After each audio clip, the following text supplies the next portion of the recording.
Okay, so solving absolute value, or it's almost the same as for a radical, right? Number one, isolate. All right, is there anything to isolate here? The absolute value is already alone on that side of the equal sign. It's isolated, so you don't have to do that part. Okay, what do you do then next? You break down the absolute value. Right? We're going to have to write down what that absolute value means without absolute value symbols so that we can do algebra on both sides. Right? It's going to be two equations. What are the two equations?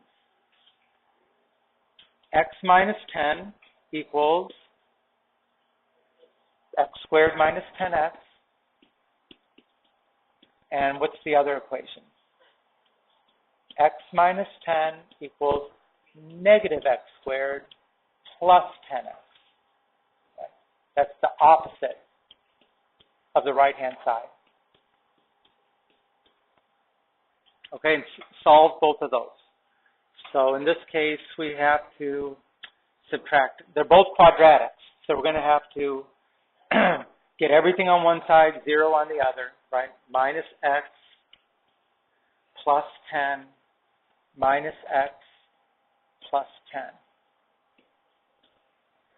In this case, 0 equals x squared minus 11x plus 10. Okay, that's factorable. What two numbers? The product is 10 and the sum is negative 11.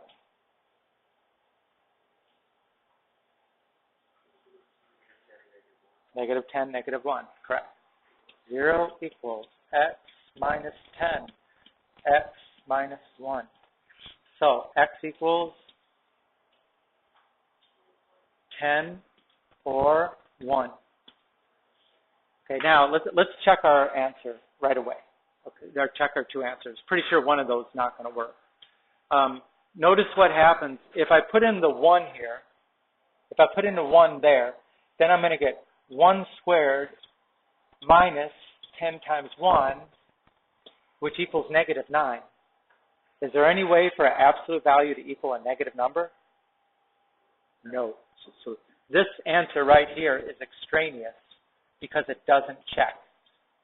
Because it leads to something that can't be true.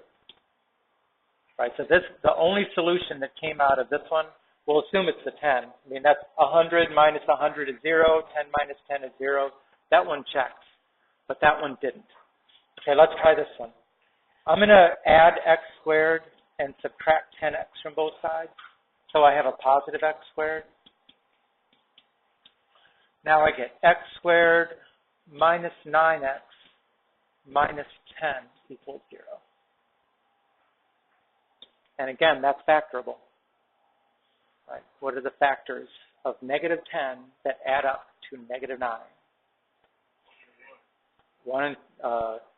Positive 1 and negative 10. So x equals negative 1 and 10. Well, we already got the 10, right? The negative 1 we should check. So look what happens. If I put a negative 1 up here, negative 1 minus 10, that's the absolute value of negative 11, which is 11. Okay. Put in a negative 1 over here. Negative 1 squared minus 10 times negative 1. That's 1 plus 10 is 11. 11 equals 11, so they both check. So we only had one extraneous solution out of those 4. The rest of these are good answers. Well, actually, it was only 2 answers, 10 and negative 1. So remember that if you have a variable inside and outside, that's when it's important to check. And that same thing for radical equation. Check.